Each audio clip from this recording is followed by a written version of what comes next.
Hello guys, welcome to another video, Carolina EDC. I want to start by saying to the YouTube representative or reviewer that this entire video is going to be all semi. There's no full auto shooting at all. It's just a force reset device that forces the trigger quicker for the follow-up shot. Every single shot is done by the pull of the trigger, single function, and always shooting one round per trigger pull. So it is not fully auto, it's semi, just a faster rate. So everything is done in a safe environment. We are in a range, nobody's around me, so everything's safe and done as lawful as possible. So that being said, today we're looking at the mini Kabuto from the guys that distribute and you can get them from. It is the GlockFather. You can Google him wherever you do. He's also on Instagram. You can follow him pretty much on Facebook pages and stuff.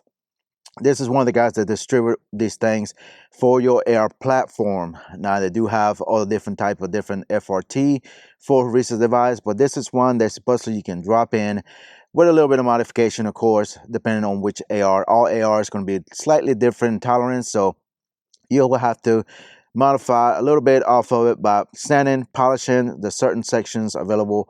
I'm not going to show you here because I don't know how YouTube it is, but basically this is drops in your lower receiver, and you just get a third position lever so you can always go back to the standard semi and also switch it to the FRT mode.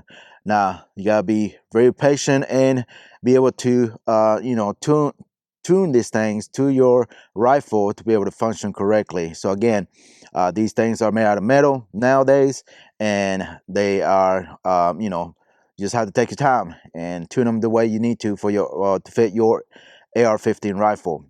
Now the first version of this was this one, a little bit larger housing that was started as a 3D printing uh, you know drop-ins style that hooks into your hammer and everything and drops in your housing. It is only a 3-piece, and you can take it apart, polishing, sanding the sections that meet and make contact with your trigger and your bolt carrier group and forces that trigger forward. So they came out with a smaller version, which is a more compact, I guess you can say, but now they're making out of metal as well. Now everybody's going to have different tolerance again, but depending where you get it, make sure you get something that is durable. This one is all fully metal, which is good and everything. Again, I'm not going to show you how to drop it in, again, because YouTube policies, they don't want to show you any installation or anything related to firearms. But this is the one we're going to be using. This is the newer version, the mini Kabuto. Again, you can Google it and find it where you want to. It's 3-piece design. You can take it apart, clean it, and all that stuff and everything. So we're going to use it on my defense. Again, Selector AR15.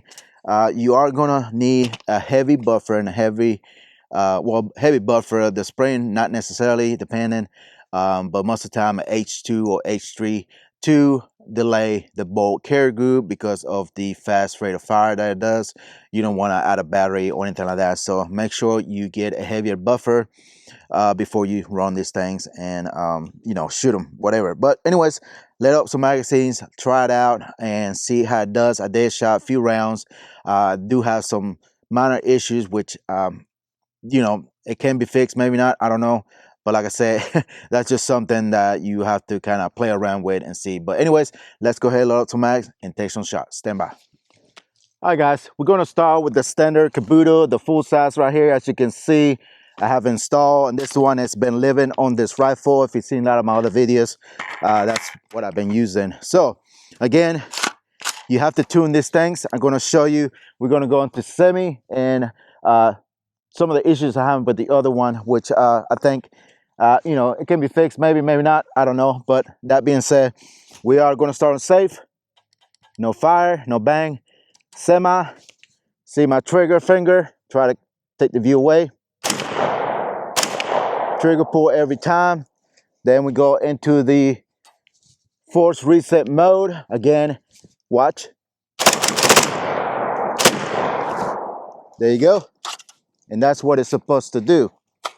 And again, make sure you get a 3-position safety selector. You can get sometimes for those guys that sell them with the kits or separately. You can find them somewhere else. Google it.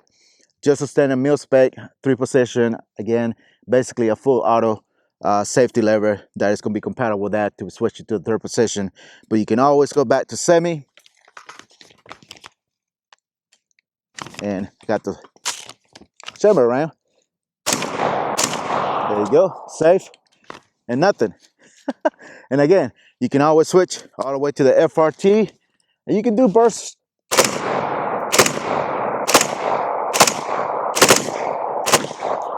There you go. Now, one thing about these safety force reset, let's put this on safe. One thing you have to be conscious about, it's not like the full autos where you can pin the trigger to the back and hold it and it's going to fire. If you pull too hard, it's going to malfunction and stop the trigger from resetting and fire the next round. So again, this is not full auto. This is all semi-automatic. It forces the trigger faster for you able to follow up the next shot. The bolt carrier group is what makes everything possible by making contact with that the FRT device that pushes the trigger forward every time for you to shoot the next round just faster. So let's go ahead and put the mini Kabuto in there and show you exactly what I'm talking about. Stand by.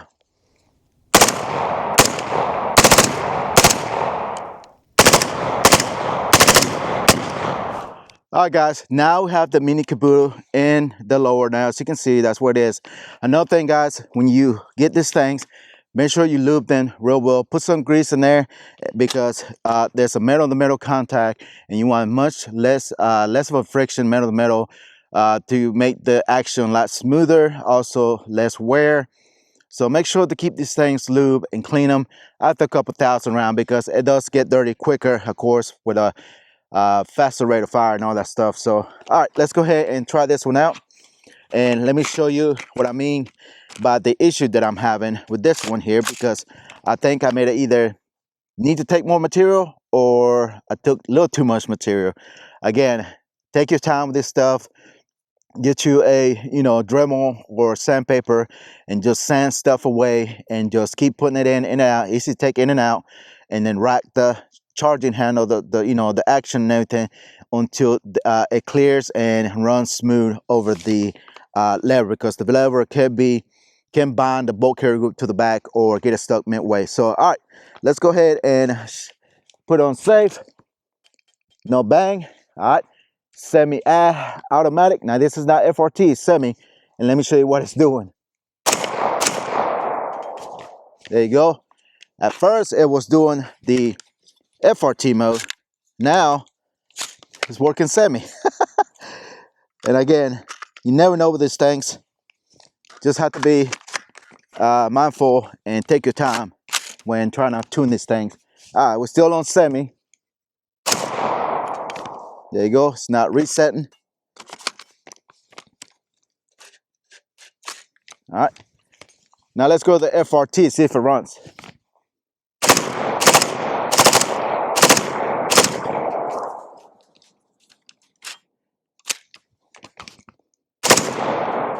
All right. All right, now we out. So I may need to either take a little bit more to allow the bolt to go completely to the back. So you can see it's not resetting the trigger all the way. So I may have to polish it a little bit more, put a little more grease, I don't know. But that's something I need to work with, but it does work. As you can see, it does work. Let's go back to semi. See, there you go. And that's on semi-automatic. I haven't touched it or anything. As you can see, the lever is straight up and down. Yeah. On semi, it is firing as a FRT mode. And again, it wasn't doing that first, but now it's doing it. All right, let's go ahead and do it again. Again, I may need some more tune-up. I don't know. Still semi. Let me show you. Semi-automatic, up and down.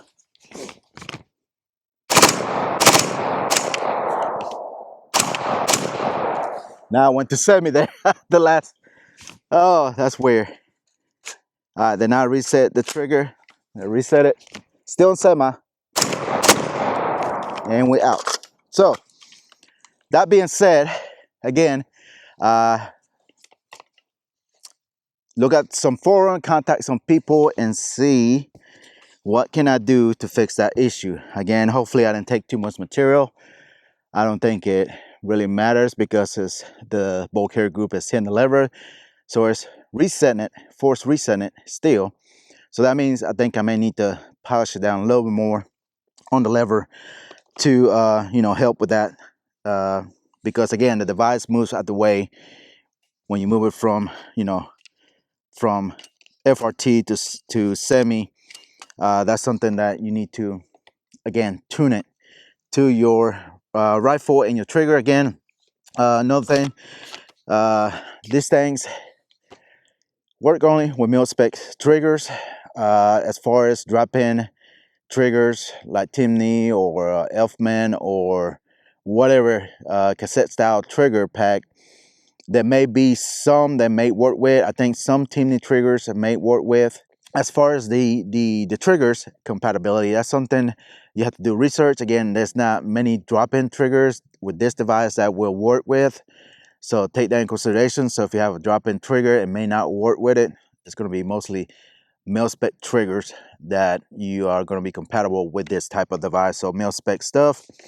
And yeah, I mean, Geissele got some nice you know, triggers and stuff that you may be able to, you know, be compatible with this. You don't have to cut the trigger or anything like that to make these things work.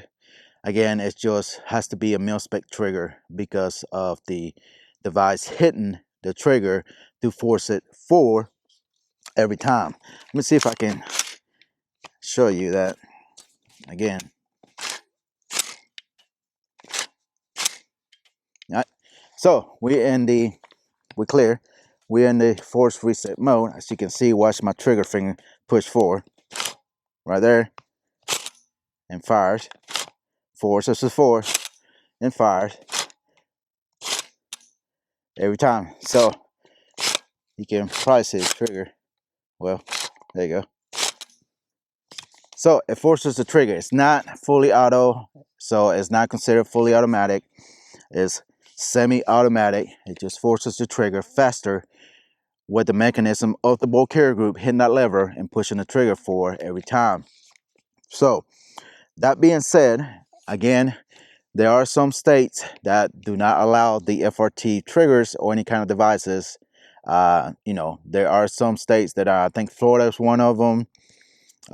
New York, all that stuff up north. I don't think they take those, but I think there's a few states that do not allow the FRT devices or triggers to come into the state. So check your state law and everything before you order this stuff. Again, price is going to vary depending on where you get it from. I cannot say prices here either.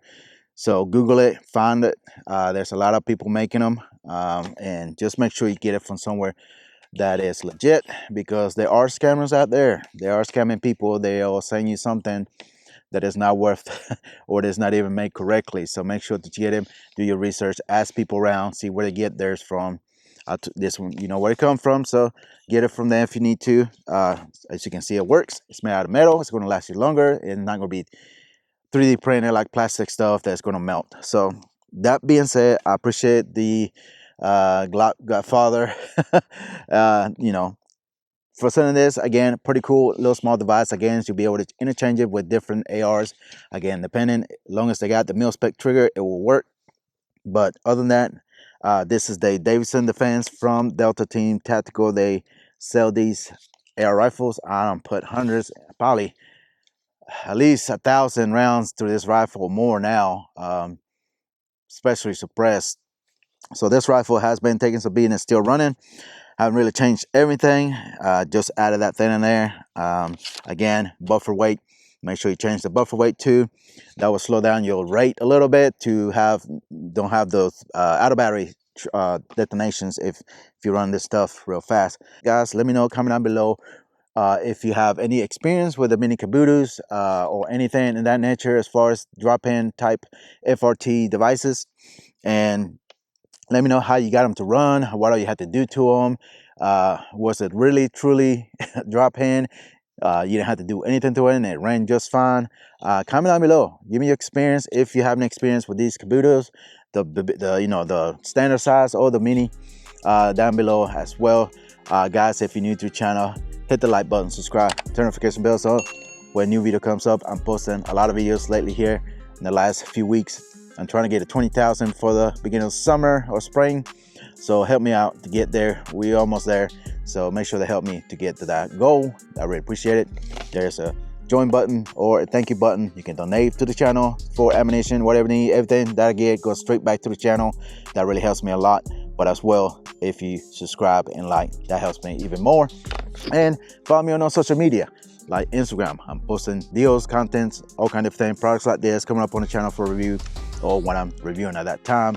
And that way you can check and see what's coming up. As well, there's a campsite on my link in my bio of my Instagram where you can check everything else as far as discount or products that I've reviewed in the past. We can save you some money. There are affiliate links, help me out as well. And as usual, guys, thank you for watching, and I'll see you next one. Goodbye.